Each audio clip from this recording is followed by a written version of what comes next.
গাজীপুরের টঙ্গীতে travel bag থেকে মস্তকবিহীন ৮ টুকরো মরদেহ উদ্ধারের ঘটনায় জড়িত সন্দেহে ৩ জনকে গ্রেপ্তার করেছে আইনশৃঙ্খলা বাহিনী।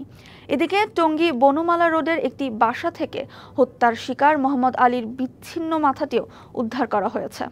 এর আগে শনিবার ক্লুলেস এই হত্যার হোতাসহ ২ জনকে চট্টগ্রাম থেকে গ্রেপ্তার করে র্যাব। পরে জড়িত আরও একজনকে গ্রেপ্তার করে পুলিশ। তাদেরকে জিজ্ঞাসাবাদের পর টঙ্গী থেকে ভুক্তভোগীর বিচ্ছিন্ন মাথা উদ্ধার করা হয়। এর আগে শুক্রবার সকালে টঙ্গীতে সড়কের পাশে ফেলে যাওয়া ট্রাভেল ব্যাগ ভর্তি ৮ টুকরো মরদেহ উদ্ধার করা হয়। পরে মরদেহের আঙুলের ছাপ থেকে পরিচয় নিশ্চিত করে পিবিআই।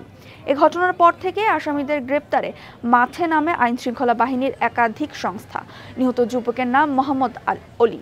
গাজীপুরের একটি পরিবহনের হেলপার হিসেবে কর্মরত ছিলেন তিনি।